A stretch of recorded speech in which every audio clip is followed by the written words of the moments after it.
ഫെറാറിയെ കുറിച്ച് നോക്കുകയാണെന്നുണ്ടെങ്കിൽ കുറച്ച് ഇൻട്രസ്റ്റിംഗ് ആയ ഫാക്ട്സ് ഉണ്ട്. നമ്മളെ കാർ ഇൻഡസ്ട്രിക്ക് നോക്കുകയാണെന്നുണ്ടെങ്കിൽ ഒരു വർഷത്തിൽ ഏറ്റവും കുറവ് കാറുകൾ പ്രൊഡ്യൂസ് ചെയ്യുന്ന കമ്പനിയിൽപ്പെട്ടതാണ് നമ്മുടെ ഈ ഫെറാറി. അതേസമയം ഏറ്റവും കൂടുതൽ റവന്യൂ മേക്ക് ചെയ്യുന്ന കമ്പനികളിലും നമ്മൾ ഈ ഫെറാറി ഉണ്ട്.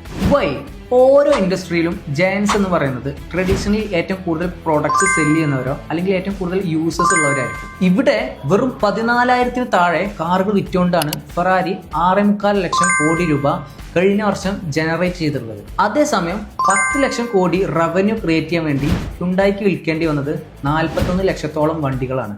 Because it's showing exclusivity, scarcity, status.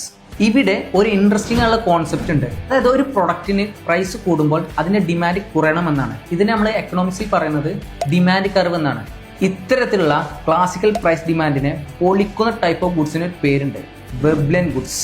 ഇവിടെ എല്ലാവരും തങ്ങളുടെ പ്രോഡക്ട്സ് ഒരുപോലെ ഉപയോഗിക്കണമെന്ന് അവർക്ക് നിർബന്ധമില്ല.